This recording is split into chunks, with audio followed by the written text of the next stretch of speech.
মিষ্টি dot Ruby চ্যানেলে সবাইকে স্বাগত জানাই। বন্ধুরা, তোমরা সবাই কেমন আছো? আমিও খুব ভালো আছি। আজকে সকাল সকালই বেরিয়ে পড়লাম মিষ্টিকে নিয়ে একটু ঘুরতে। কোথায় গেছিলাম চলো দেখা যাক।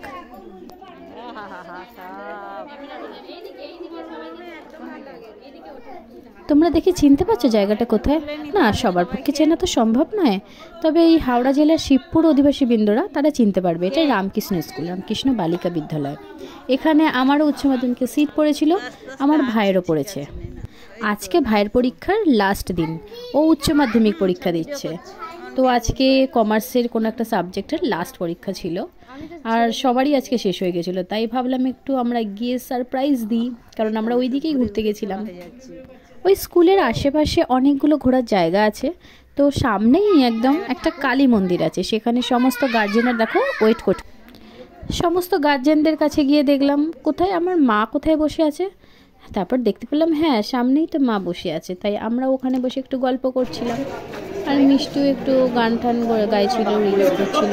নাকে হাত দিচ্ছিস সেই সময় টাইম চলে আসছে, সবাই স্কুল থেকে বেরিয়ে পড়ছে আস্তে আস্তে। মিষ্টি এখানে চকলেট নিয়ে দাঁড়িয়ে আছে মামুর জন্য। মামু এক্সাম দিয়ে বেরোবে।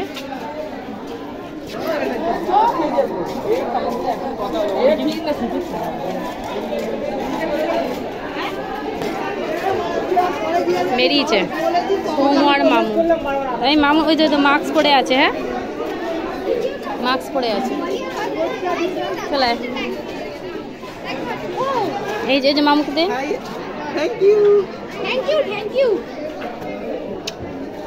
কেমন হয়েছে পরীক্ষা?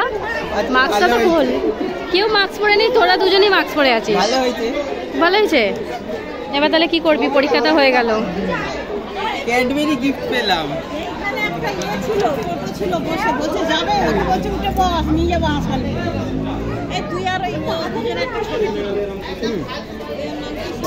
ওই তো সৌম। তোর ফোন কোথায় আমি জানি না।